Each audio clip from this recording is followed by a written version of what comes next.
name is Nicole. I'm a producer for the Remembering Them podcast. The podcast is a platform for people to share stories and memories of their loved ones who have passed away. The podcast was created in memory of Dad, Bob Cecil. May he rest in peace. Your host, Mark, Ryan, and Luke acknowledge the rich history and importance of storytelling within the indigenous culture. My name is Jorgi Skeen, and I would like to acknowledge the traditional owners of the land in which we meet here today. Today we're meeting in Meanjin, and those traditional owners are the Yagara and Turrbal people. And I'd also like to pay my respects to their elders, past, present and emerging, and acknowledge my people, the Gubbi Gubbi people, and extend that acknowledgement to all Aboriginal and Torres Strait Islander people listening in today.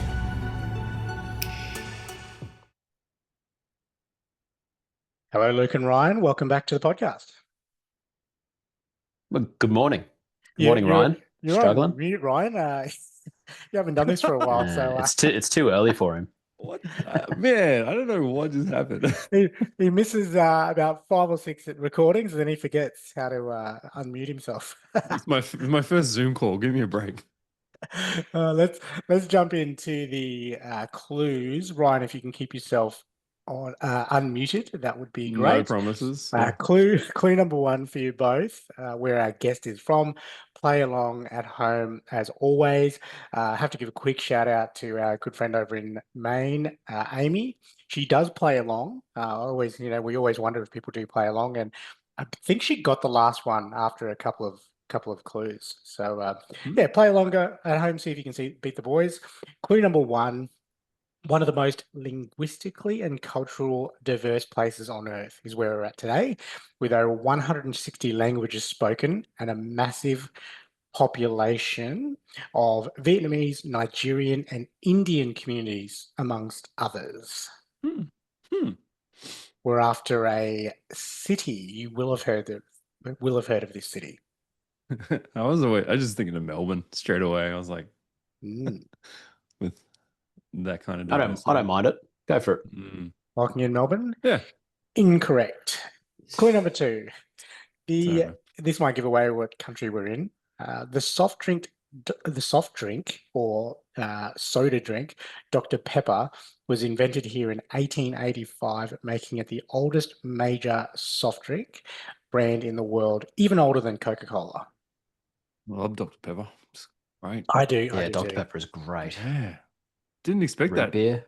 2 agrees there. Interesting. We're in America, so what's diverse? There's something boring like Los Angeles. Locking it in? No. Luke will get angry if I lock that. I will get angry. I'm very disappointed. Only if I'm wrong, though. Do you have any ideas, Luke? I was thinking the Bay. Oh, San Francisco. It's pretty diverse up there, right? I don't mind that. Big answer, Asian actually. population. Yeah. So you're locking in San Francisco? I reckon. It's not bad. Okay, that's incorrect. You'll be very disappointed if this is in fact LA. Clue number 3, third and final clue. In 1965, this place, Ryan, this is right in your wheelhouse. There's a stadium here that opened, and it was the first fully enclosed sports stadium in the world. It was dubbed the 8th wonder of the world. Holy crap. You will have heard of this stadium. The 8th wonder of the world. I didn't even know they. I think that's what the locals call it. I'm not sure. So we're talking about an old stadium that was enclosed. So that would be the Astrodome in Houston, maybe Toronto. Oh, it could be Toronto, Dr. Pepper. So Toronto has a pretty old one, and then I think Seattle might have had one too. It's probably one of those 3. So San Francisco has a pretty old stadium as well. Yeah, no dome though. You want to re-guess San Francisco? So you're going. What are your options? Yeah, lock in San Toronto. Francisco. You're thinking. What were the options again, Ryan? Toronto. Houston. Did you say it was like you said it was in my wheelhouse. So I'm thinking baseball stadium. So Houston, I'm guessing like Houston, Toronto, or Seattle. One of those three. I don't think it's very diverse in Texas. I might be wrong though. Never been. Yeah, I wouldn't have thought Houston is super diverse either. Maybe you are right with Tirana. Toronto. Dr. Pepper in Toronto? Could be. Canadian? Let's do it, man. Chicago? Do it. Why be Chicago? No dome. Let's do Toronto. Toronto? Yeah. Incorrect. You were close. We're talking about the Houston Astrodome, opened in 1965, first fully enclosed domed sports stadium in the world. Clue number 2, this Dr. Pepper was in Waco in Texas. So we're actually in Austin, Texas. One job, God. Yeah, one job. you were very, very close. Yeah, dangerously close. Austin, You wanted to go to San Francisco again. Closer than Toronto. So Austin, Luke hasn't been there. I haven't been there either. Right? Have you been to Austin? I've never been. No. Never Austin been to Texas. Yeah. is a vibrant, fast-growing city known for its live music scene, creative spirit, and thriving tech industry and diversity. Cultural diversity, of course. Today's guest is a coach and author and has 2 daughters. So from Austin, Texas, our guest is Danny Lesslie. Welcome to Remembering Them podcast officially, Danny. Thank you very much for joining us all the way over from Austin in Texas. Yeah, it's a pleasure. Thanks for having me on, guys. Just the four guys talking about grief here, so this will be an interesting chat, I'm sure. It's all good. It's all good. Yeah. I have a lot of these calls with guys, so it's cool. I'm comfortable with it. If I cry, it's okay. It's absolutely okay. You're in good company. Yeah. Danny, if you'd like to start the podcast by telling us who we're talking about today, obviously relationship and what happened to them. So my wife passed in December of last year. So I don't know, 8 or 9 months ago. We battled cancer. She had cancer for 5 years, and we battled for, all those years, and it just took her down. So she had squamous cell carcinoma of the vulva, which is kind of weird. So like her reproductive system, and they just couldn't figure it out. They didn't know about any cases of it, especially in people of her age. And there was just this thing that they just couldn't get a handle on. We have 2 daughters. So yeah, it was they were with us the whole journey. But yeah, so now we're here in Austin and trying to kind of make it through day by day, the 3 of us. So How was it found, Danny? And then you mentioned it was over a 5-year period that she had that battle. Yeah. So, excuse me. In 2020, she had a growth that was just a mass on her vulva, and she was just like, "Hey, I got to get this checked out." I was like, "All right, that's great. Let's go." And so went to the doctor, and the doctor said, "This needs to come out like now." And so said, "Okay." And, surgery was the next week, whatever it was, 3 or 4 days. And at this point, there was no mention of cancer. It was just this thing that just like, "Hey, we got to take it off." And so we did. And then when my wife was coming out of surgery, I'm waiting in the waiting room. And I don't know if you guys have been around, like waiting for someone in surgery. It's like horrifying, right? All the scenarios going through your head, and I'm in there for hours by myself. And the kids are, at home with the parents and stuff. And she comes out and the doctor says, "Well, surgery went well. We did the radical version of the surgery, which is not a good thing." Meaning like there was the vulvectomy and then there was a radical vulvectomy. Well, the radical one is like more, right? So you're already dealing with an area where there's not a lot of tissue. So there's taking out, this massive tissue. And then she said, and it was cancerous tissue. And so she tells me in this room alone after this surgery, well, I'm like not ready for this news at all, And so then I was like, well, so like, you're going to tell Rafi, right? So, well, no, I'm not. So that was put on me to go tell her, which is the worst conversation. Like it's horrible. And so that night, after, 6 hours of her in and out of sleep, she finally came to, and that was where, I had to tell her that it was cancerous. And it was like, dropping a bomb in your life. You know, it's the one she's looking to me for reassurance and safety, and I have none of that. But I have to tell her. You can't not tell her.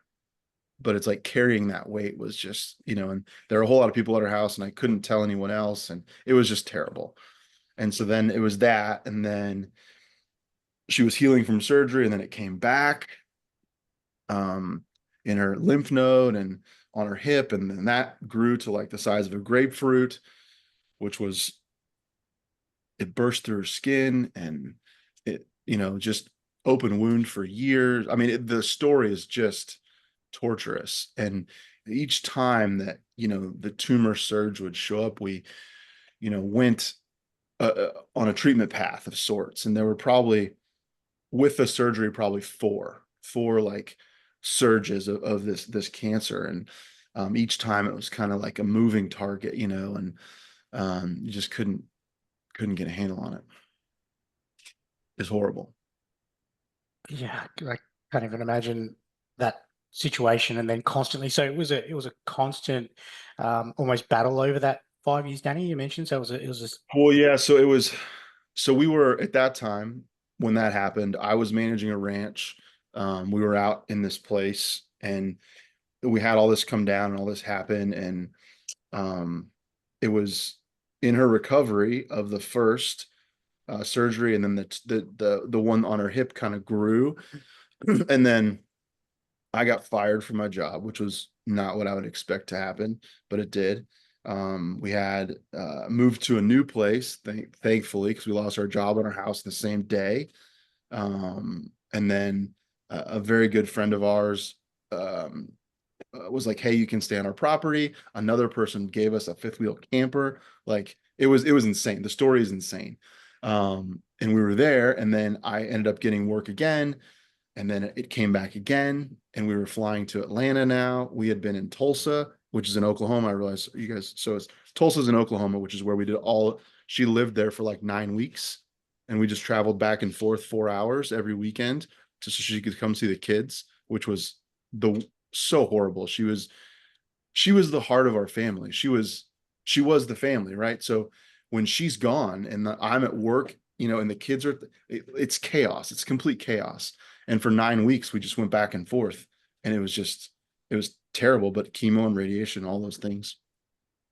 And then we ended up going to Atlanta, Georgia, which is fly every 3 weeks to treat another thing. And then we ended up in Scottsdale, Arizona. We moved there for 4 months. I mean, we were everywhere. I got fired another time. It was, the journey was insane. I mean, there's just so many crazy details to it. And then when we, the last place we really were in treatment was in Scottsdale, and we were there for 4 months. And then we went back to our home, which is in Kansas City, like in Kansas, right in the middle of the States. And she didn't want to be there. It was like the energy of the house was off. You know, she had laid there for 2 years, you know, thinking she was going to pass away. So we came down to Texas, which is where her sister is, and you know, wanted to raise our girls with their cousin. And so it was a great move down here. I'm very happy that we did it. I just wasn't expecting to lose her, you know, and so this is where we find ourselves. And how old are the girls, Danny? The girls are 8 and 10. Wow. And yeah, obviously very, very young when your wife, and it was Raffaella. Yeah, her name was Raffaella. Yeah, so Raffaella. Yeah, but she went by Raffy. And how was that? Because I guess at such a young age, what were those conversations like with the girls? And so when this all went down, our family is the family that shows up together all the time. Like, you don't invite one of us. If you invite one, you get four. Like, it doesn't, or just don't invite any of us, because we're all coming, right? That's kind of our family. So we were going to do this whole thing together. And so you know, some people were like, well, you should, you know, why don't the kids come and stay with us and you guys can do the treatment and whatever. I was like, we're not doing that. Like, we're going to do it all together, and we're not doing it. And so we did it all together, and they were there, barring the trips out of town, but they knew about everything. You know, they didn't see like the wound care and the blood and like that stuff, but They knew everything. They were with her every day. They spent every day with their mother. And even till, she was, I'm sitting where she passed away right now in our house. I mean, she was right here, and they were with her every moment. And I just think that, I think it's the best way to do it. None of us know what's going to happen, and none of us like are ready to take on the experience, so it was like, well, let's just do it together. And what's funny is the emotional bandwidth of those children is out of control. I mean, half the time I do stuff thinking that, okay, this will be good for the kids. And I'm like, oh, well, that was for me. They're fine. And it's like, they're incredible. Even, when the night that she passed away, I brought them in another room, because they didn't know. I mean, we all knew, but that it was completely that she was not here anymore. And, I just said, I'm so sorry. No, Dad sure have to tell you this, but Mama's not here. And, she went to be with Jesus, and they were like, Papa, it's not your fault. I was like, what kind of kid says that? Like, they're like, what I'm saying? It's like, it's amazing what, like, if you just allow them to be a part of it, and there's so much that's come of it that without them, I don't know, I wouldn't be able to make it. I mean, like, I don't know, I'd be in a ditch, sunburnt somewhere, and half of this town would be on fire. I have no idea. Like, what I'm saying? Like, I couldn't handle it, they're amazing. So it's been remarkable. They've just done so well. And I mean, of course, we miss Mama, and we talk about her every day, and, watch videos of her every day, and all of those things. But yeah, they're so resilient. So we don't give them enough credit.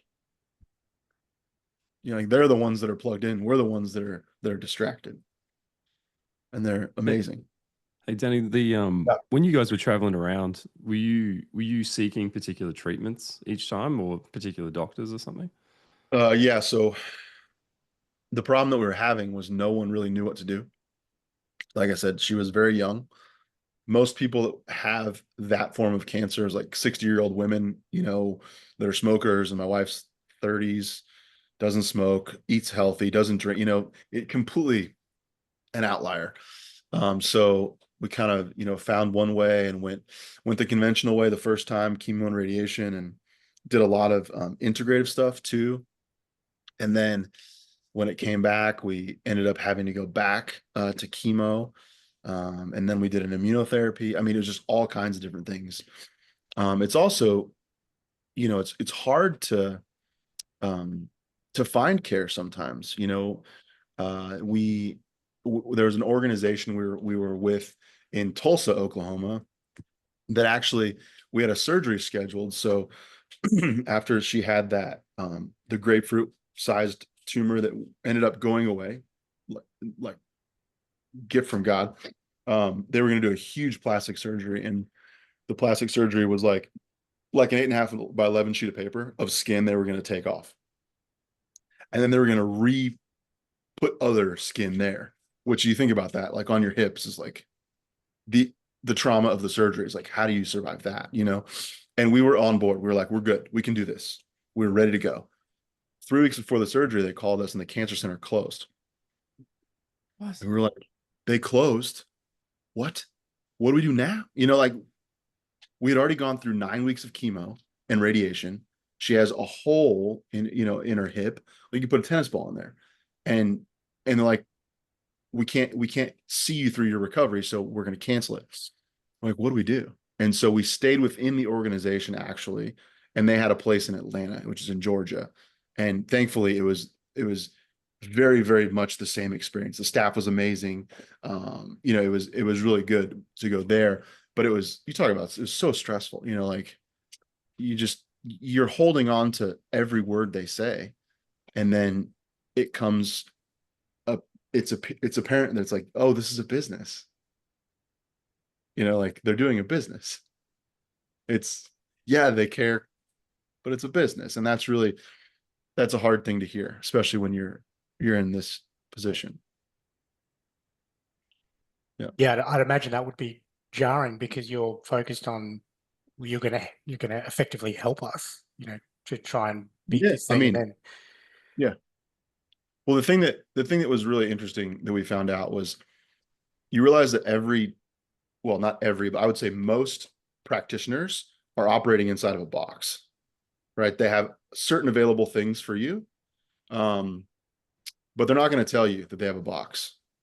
They're not going to tell you the things like that. There are things outside of the box. They won't tell you that, right? Because it doesn't, they can't use them, right? So if you go around to enough practitioners, what we found out was like, oh, there are different boxes.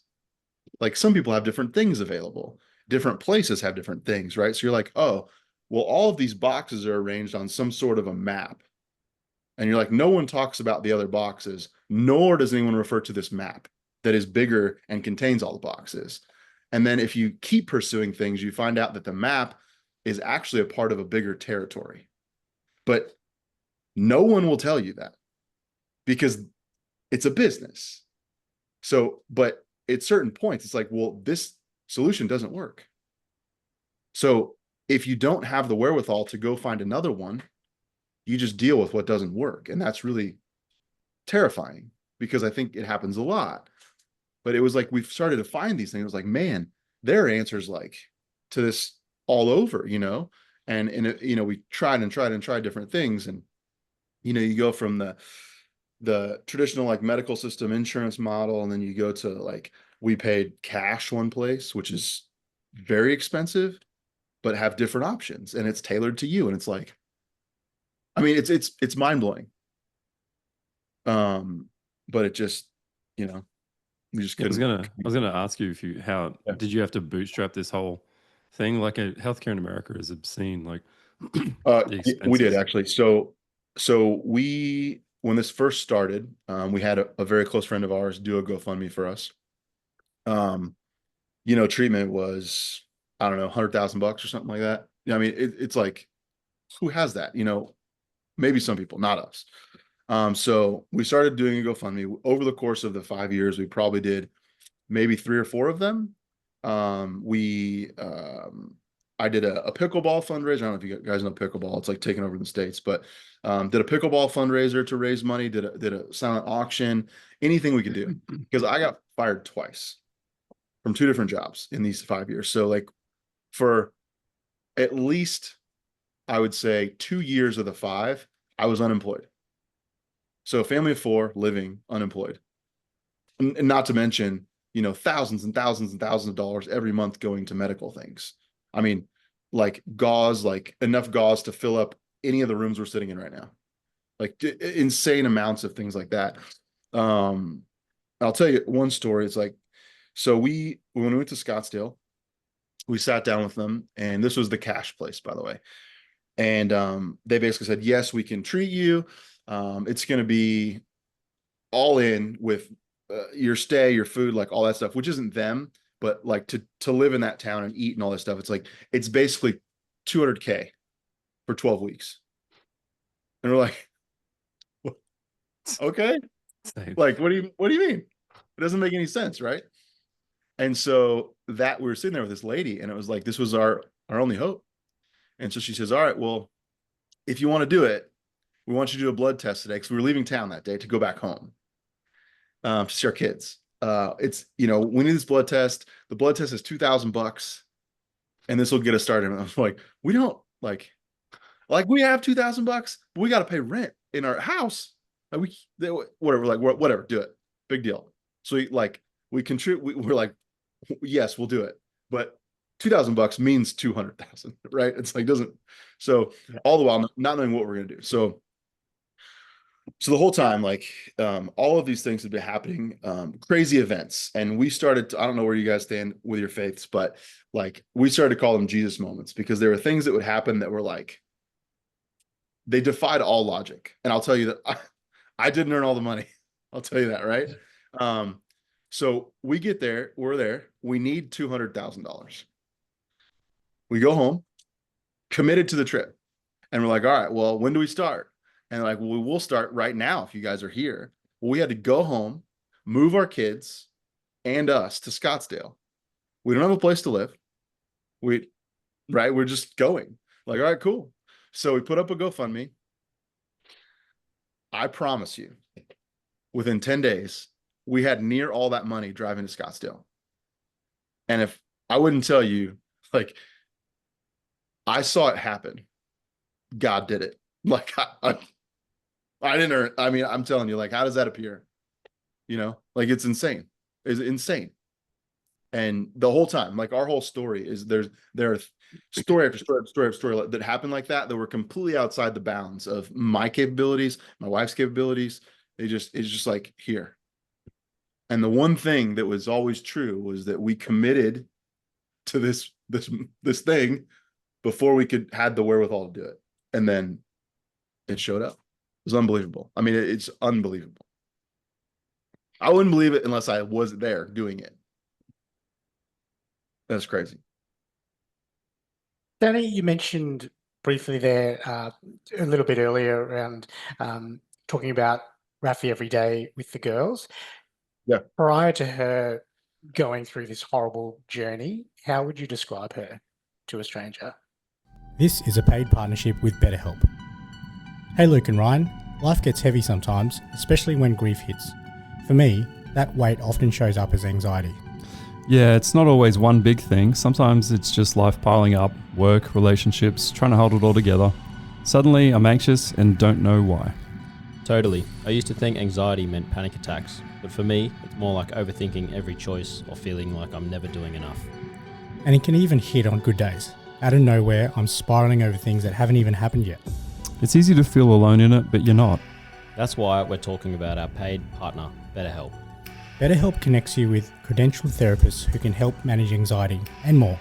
Most people go to BetterHelp for anxiety, and 69% feel better after just 6 weeks. Getting started is simple. Fill out a quick questionnaire and get matched with a therapist. If it's not a fit, you can switch at any time. Their support team is super responsive, and with over 7,000 reviews and a 4.3 Trustpilot rating, it's a platform you can count on. So let BetterHelp help manage your anxiety so it doesn't manage you. Click the link below or go to betterhelp.com/rememberingthem for 10% off your first month. Oh, man.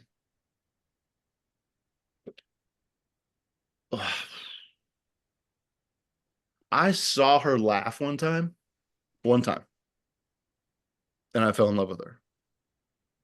I've never seen joy explode out of a human like her.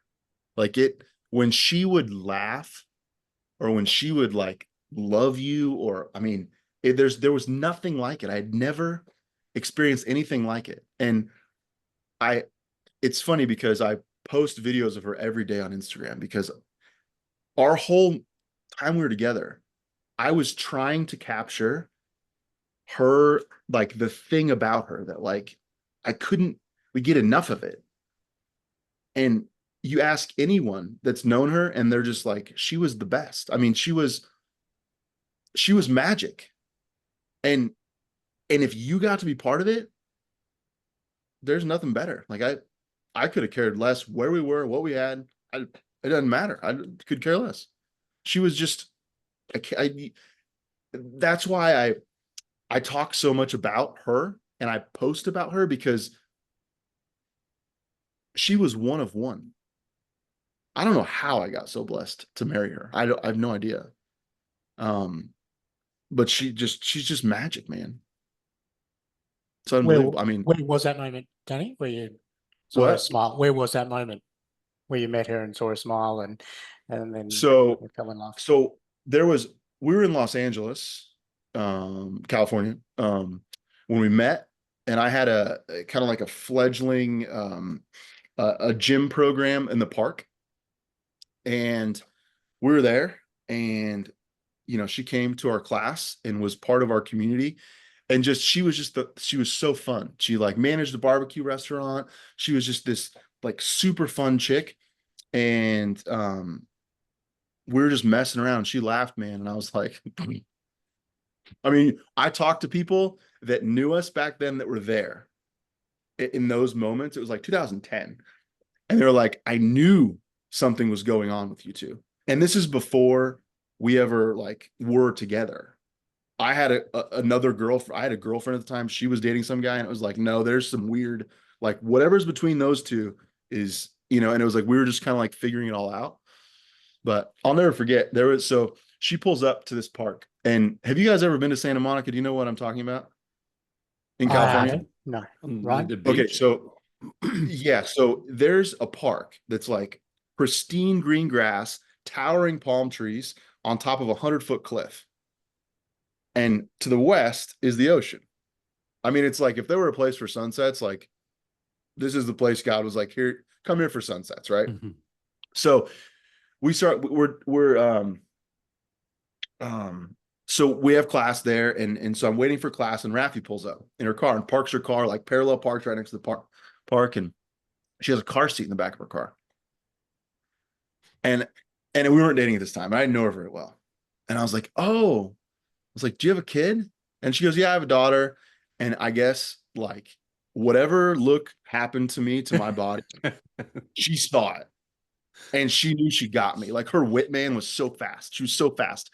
And I must have like gone white or something. Like I knew that I was like, no, someone else already is with this girl, And then she started cracking up. And I was like, oh my God, she got me so good, And I was like, I'm hooked, man, forever. What was the first date, Danny? How'd you make that move? Oh, so it's kind of funny. So, well, okay, so we have some friends that had the same birthday, and actually I started our gym with a business partner, and his birthday was the same birthday as a friend of ours.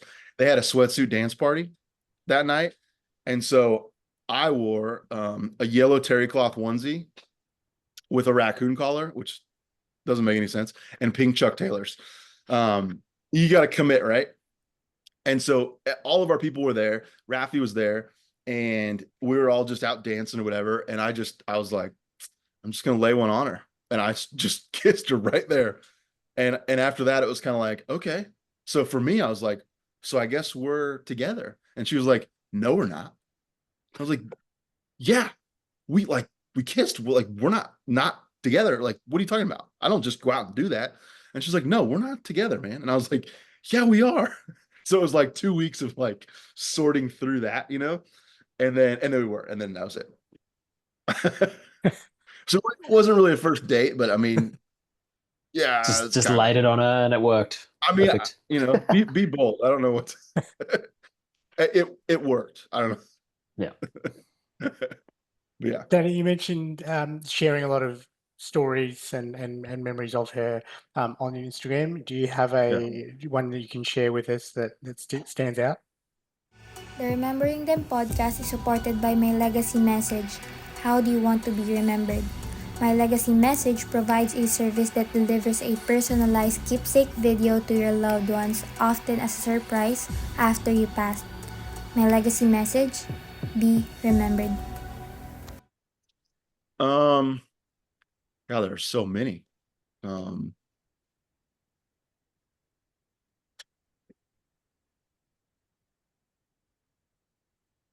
There's so many. What about the wedding day? Yeah, so we got married in Kansas, like right in the middle of the country. We got married at a farm. So I've always kind of had like the country in my life. I don't know. I've always lived in cities, but I've always kind of been out in the country, like horses and cows and stuff like that. And so there was this beautiful place with rolling hills and just this beautiful farm. And we got married there, and all of her family is kind of from all over the States. She's Italian and Venezuelan. And so they came to this like, country setting, and it was kind of mind blowing for all of them. And, it was really just a cool moment. But we had a blast. It was the most beautiful wedding. And it was funny because it was amazing. And it was October 11th is our anniversary. And it was raining and cold, like October 9th, October 10th. Terrible, like horrible. Everyone's coming into town. They're at the hotels. Terrible. The weather's horrible. We were like, great. Wake up on the 11th. I'm telling you, the sun was out. It was cool. It was like the perfect day. It was unreal. Like everyone was shocked because they came in the previous couple days and were like, this is going to be a nightmare, and it was like, it was the most beautiful day. And she was just, we had a big old Airstream. You know what an Airstream trailer is? You guys have Airstreams? They're like a pull behind camper that's silver.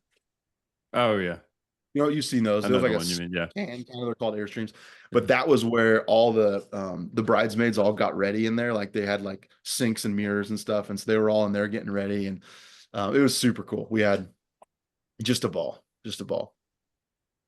And then so this past year was our 10th anniversary. And we wanted to get remarried on our 10th anniversary, and that didn't work out. But we did, we found a house here in Austin, which was like a godsend. And it was a really cool moment because, she passed 12/12, so December 12th. And we've got our house like October 15th or something, almost 2 months before. And it kind of killed me because we couldn't really have an anniversary. Like we couldn't go celebrate. She was not able to get out of bed for like 2 years, so you're like, it was this huge like accomplishment. Like being married for 10 years, I think is a big accomplishment. I think it's big. And we could, you just can't do anything. And it's so heartbreaking. Like your life over these years is like encased in sadness. Like you go somewhere and like, she literally couldn't sit for 2 years because of where the tumors were. She couldn't sit at all. So think about life. Like you can't sit. She can't lay on her back. She can't lay on her side. She can only lay on her belly. She could barely walk. I had to walk. She would grab my elbows and I grabbed her elbows, and we had to walk to the bathroom for 6 months every day. I mean, it was insane. It was insane. And so these,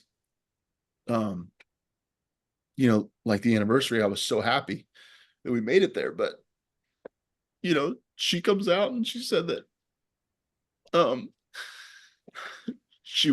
this would be a great house to heal in, and that was a great 10th anniversary present. And I felt like a piece of trash because this is what we do for our 10th anniversary, and it was so heartbreaking. And then come to find out that I don't know what she meant when she said that.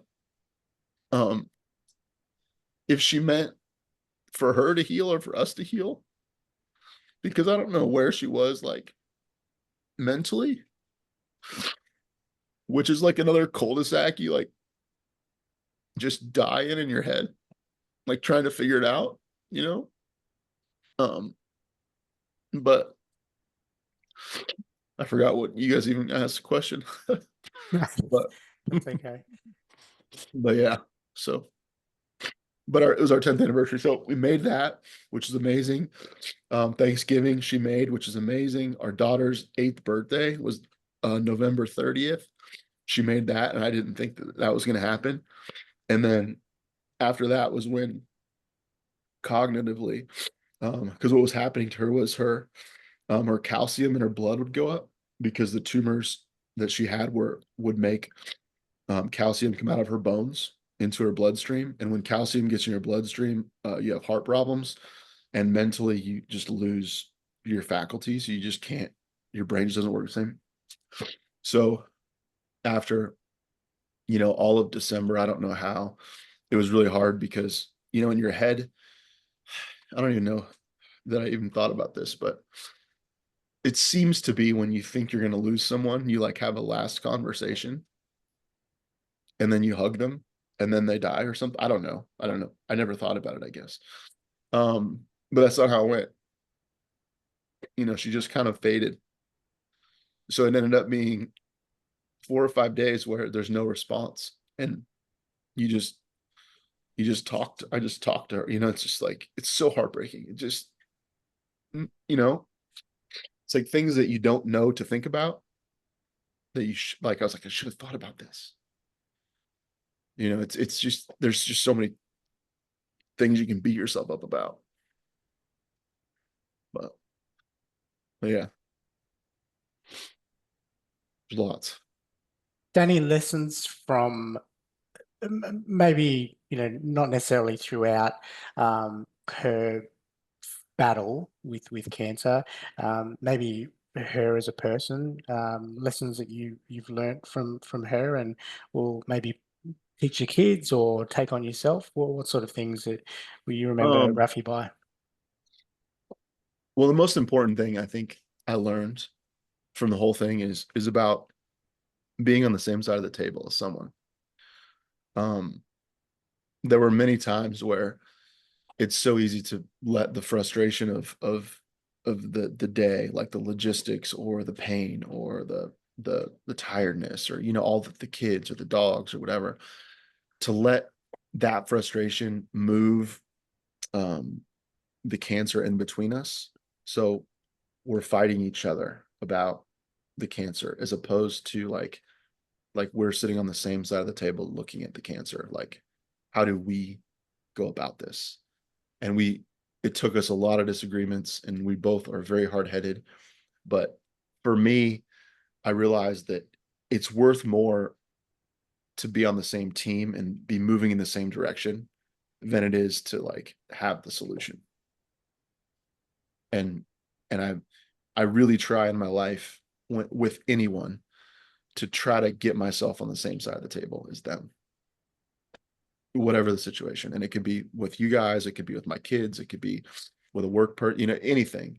And in our marriage, it was like, I'm willing to lay down my sword to and give as much grace as I need to give to be on the same side of the table. And that was really a profound moment when I realized that, because like it had to be beaten out of me. Like I'm a fixer. Like, I like to build things. I like to fix things. I want to, like, it's a guy thing, right? You just want to fix it. And I was put in a situation that I couldn't fix. I just couldn't. There's not enough money. You know what I'm saying? There's not enough time. There's just not enough. You just can't, I couldn't fix it. And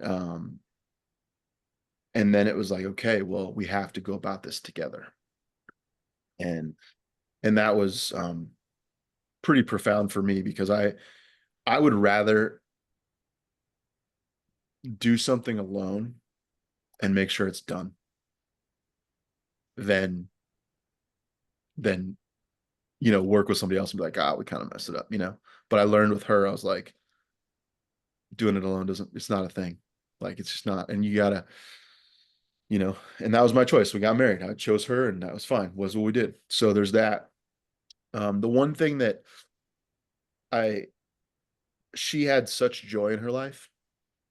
It was it's just unbelievable. I hope the videos show it. I don't know if you guys have seen many of them, but I tried to show her and her thing as much as I could.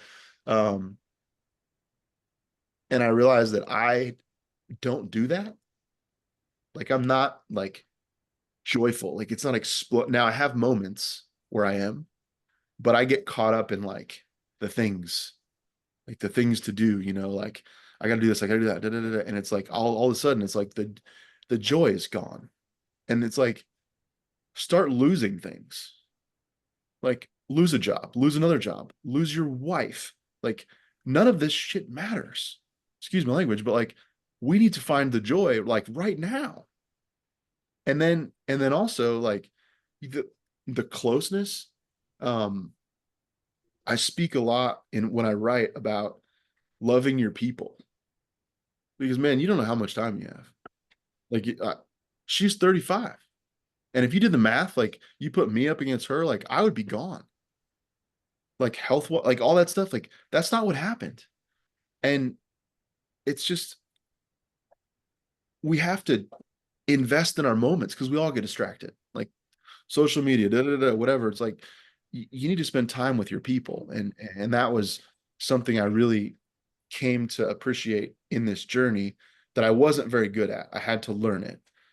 because I'm like anybody else. I get distracted with stuff, but that same side of the table, bringing like letting yourself be joyful, and then just investing in your people. Like it's because it either you're dying to them or they're dying to you, and nobody wants to talk about it. People run from talking about dying, and it was, my wife, God bless her, I'm sure she came to terms with it at least 3 times. Like, I'm okay. If I go, I'm okay, which is monumental. And I was driving one day in Scottsdale, and all of a sudden I was like, I'm okay. If I die today, it's okay. I'm not afraid of it anymore. And that was really strange. I've also heard my kids say it, which is out of this world for an 8-year-old to say that, for a 10-year-old to say that, but I think we got forced into this place. We got forced into dealing with death, and but when you start to think about it, what are we doing here? Like, if we're not loving each other and we're not, like, what are you doing? Because believe me, it'll go away. I would have never thought. I would have never thought my wife would be gone. It's one of those lessons you actually don't really learn until you lose somebody. It's like there's pre-losing someone you really care about, and then there's post, and then it's just, well, you would hope so. I mean, everybody on this call is the same. Like we after losing somebody close, you're shocked into this now. Shit is real, and like you have no promised time at all, and it's different to what I used to be like, I think. And for sure, unfortunately, you kind of don't get there on your own. No, I'm the same way.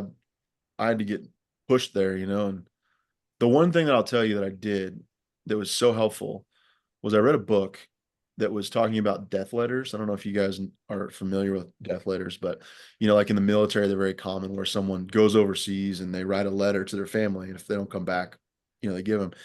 And in the book, it was like, write your death letter to your family, and don't move on in the book until you do it. It's like, all right, cool, I'll do it. So I sat down one day, and this was probably in 2022 maybe, and I wrote my death letter to Rafi. And it was, so I was sobbing like snot, and like just, it was such a valuable exercise. And I'll tell you what happened is I started to show up differently in my life to her. It changed me. It changed how I showed up in my life. It was like I went to the space to like encounter it, to dance with it for a moment. And because I did that, then I was much more present. I was like, it was so valuable. And that's what I read at her celebration of life. I read that to the people that were there. And I thought I should have read it to her before she passed. I didn't even think to do that. But your mind is like, but yeah, it's like you have to take yourself there intentionally, because if you're not forced there, you won't go there. I'm the same way. I wouldn't have gone there. I didn't know what grief was like either. And I had lost kind of distant people to myself, and I had people lose people, and I just didn't know. I was like the platitudes guy, most annoying ever. Yeah, everyone is. But it's not ill intentioned. It's just not at all. Just such like this gap of experience. Mm-hmm. Yeah. So, Danny, you gave some really, really strong and I think helpful advice around finding the joy in things whilst you're in the midst of getting on the same side of the table as Rafi, and battling this and losing jobs and moving and having 2 kids at the same time. You had so many balls in the air. It's absolutely not funny. What advice would you give to people that are going through something maybe similar, either whilst they're in the midst of whatever is going on in their lives, and then also post passing, given that it has been only 7-8 months since Rafi has gone, what advice would you give to people in a similar situation to yourself? I think if you're in the situation, if you're going through it, it's very important that you find a way to bring what is inside of you outside of you. So like I describe it as there's all this angst inside of me. There's like a storm going on and it's just constant. And it feels like it's going to take you out, you know? And if you can find a way to take it and get it out outside of you and like make it palatable, like play with it. And for me, how I do that is I write. And if I can write, I feel like that lets some air out of the tire that feels like it's going to explode. So it doesn't have to be in a public forum at all. We chose to talk about this a long time ago. So that for me was what I went to because that was what we had established. But as much as just writing in a journal, just write it. And it doesn't matter what, it doesn't have to be legible. It doesn't, it's just that there's, Jordan Peterson called it formal thinking, writing. Like you just get it out of you. And if you can do that, that can allow you, I think, to move with this thing, right? And that's what I've done the whole time. And it was helpful. One thing that was also helpful is if you can find someone that will sit in the mud with you, that's really helpful. And what I mean by that is like, just come sit with you. They don't try to fix it. They don't try to talk about it. They don't try to cheer you up. They don't try to nothing. And I've had a lot of people, thank God, that just come sit in the mud and they're just there because there's nothing like going through this and it like makes you feel so alone because the gravity of the moments that you have are so different than like the guys at work or like other people. It's you're dealing with such heavy stuff all the time that like our conversations were so deep that it was so hard to talk to anyone else. It was really hard. So those would be the things I would say if you can get that out of you, and it could be like a fitness thing, it could be art, it could be it doesn't matter what it is, it can be different for everybody. It could be playing an instrument, but then and then also like if you can find someone that will sit in the mud with you, and those are rare people, but they're out there, and that's one thing that I am thankful for with writing about what I'm going through because people want to help. They just do, but they don't know. And if you hold it in, which is like the quintessential guy move, like hold it in, you don't talk about what you're going through. And it's like, okay, well, no one knows until you explode and you punch a hole in the wall, you do something crazy, whatever. But if you just will let people know, they'll help you. And our story is a testament of that. It's the only way we got here is because people helped us the whole time, and also as much as you feel like it, you're not alone.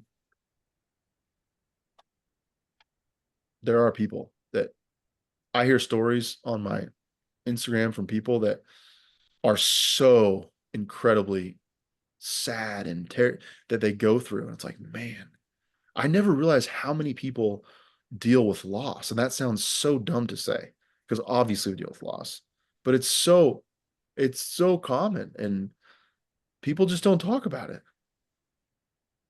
which really makes me sad. Yeah, absolutely. We're trying from our end. That's Danny, great. That's amazing. I think there's one guy, which is funny because I talked to him today. After she passed, all the people talk to you, that you have in your life that are like, oh, I'm so sorry, whatever, all the things. And it's kind of all the same, all of those conversations. There's no words that will do anything justice. And he goes, can you tell me a favorite memory about her? And I was like, all of a sudden, this huge sadness in my life was like thinking back to a memory of us. And it was like the greatest gift that anyone ever given to me, I was like, what an amazing question. Because then you go back to the happy times. Because that was one thing for me. that I was really having trouble with is all of my memories were ones where she was not doing so well. And I was like, this is really, it's hard, like the kids like, hey, Papa, tell us a memory about mama. I couldn't think of one. And so that's when I started posting videos. Like I have to like redo my memory. Like I have to put fun memories up front and move these back, And I think it was helpful. That's how you keep her joy alive, I guess, that Yeah. you mentioned previously. I have one final question for the main part of the podcast for Yeah. you, Danny. It's a little bit counterintuitive because you just spoke about the happy times and remembering those memories. So this might be a tough one. It's traditionally our hardest one. If Rafi was in front of you today, what would you say to her?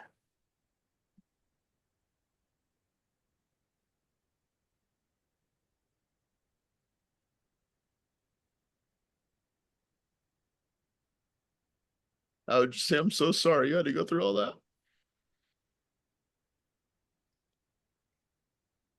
And then I hope you're proud of me.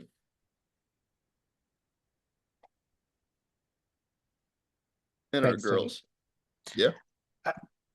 I apologize for taking you there, but thank you for right. being vulnerable and answering that. And I was gonna say she's my favorite thing to talk about. It's just every time I talk about her, I cry. yeah.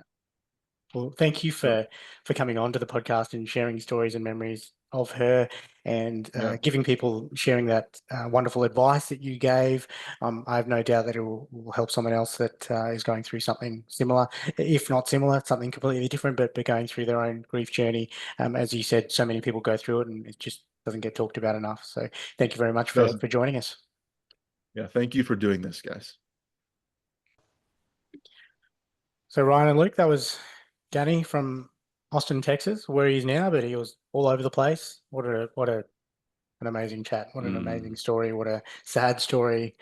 Don't know how he's doing it. Don't know how he went through it, but he does. Guy's a weapon, man. Like I said, he's lived my worst nightmare. So yeah. I don't usually like tear up a little bit, when people on the guest tear up. I'm usually okay with that, but today he got me. Yeah, it was this guy. It was pretty close to turning into four guys crying on a podcast. Yeah, we all just sobbed. We all hit mute and just sobbed. Cameras off. Yeah. No, we'll cut those pauses out. Yeah. Thank you to Danny for coming on. And before we forget, I quickly want to share his book. We'll link it into the podcast notes or whatever, but it's called Thank You Cancer. And it was mentioned in the Patreon chat. So for our main podcast listeners, I just want to mention Thank You Cancer. It was a story whilst they were in the midst of the cancer journey, Danny's perspective, Danny's writings, and then also Rafi's writings as well. And then Danny's also had the way he explained it, layered his top narrating it, looking back. That was, if I've explained that poorly, I apologize, Danny, but that's the concept. I believe that was my interpretation of the book, but check it out. I'll definitely be having a look at that.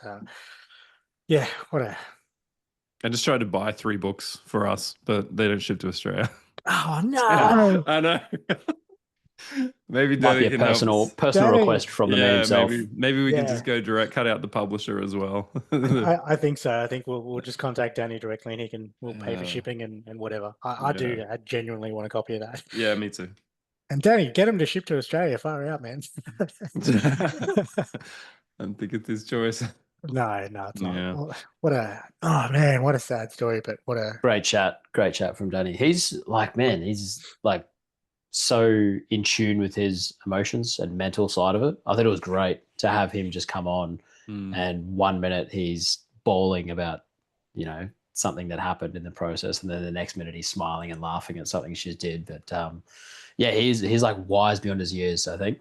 I think that's something that comes out of grief, unfortunately. But he's doing well, man. I think I speak for us all. We're all proud of him. All the listeners are all proud of him as well. Yeah, Correct. keep doing what you're doing, Danny. You're doing an amazing job, and we're so appreciative of you coming onto the podcast. I'll run through. So we mentioned the Patreon chat just quickly. Patreon.com/remembering them podcast. You'll get exclusive access to that chat with Danny. We spoke about how he's actually getting through things, and we talked about the book as well in a little bit more depth. So it's a way to support the podcast: $6 a month US, $9 a month Australian.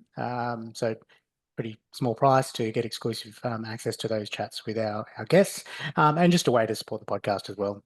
Keep the lights on and keep these stories pumping out. Reminder to follow us on all of our socials: Instagram, Facebook, TikTok, YouTube. We're all on there. Danny mentioned throughout the podcast as well, having people sit with him in the mud.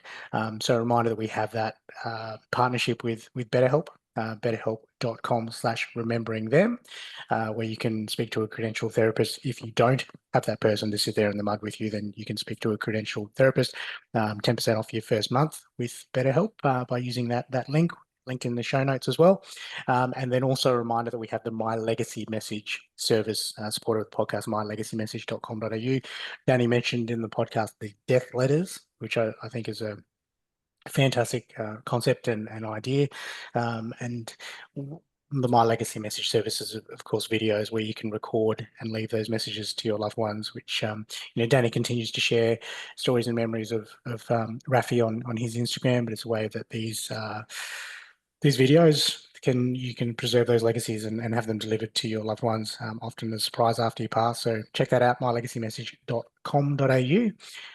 Jens, thank you for jumping on and giving up your time. We thank you again to Danny. We're just so grateful and honoured for you to come on and share your story, especially so soon after. December's not that long ago. No, it's so close, man. No. Yeah. Yeah. Well done, Danny. Yeah. All right, guys. Well, thank you. Thank you, Mark. Thank you. Thank you both. Wonderful, boys. Thank you. Until the next time. Yeah. Love you both. Bye. Bye. See you, boys. The Remembering Them podcast is created for entertainment purposes. Mark, Ryan, and Luke are not licensed mental health professionals. If you would like to discuss your mental well-being, several resources are available in Australia. Information about these services are available in the podcast notes. Please take the time to contact your loved one today and tell them how much you appreciate and love them.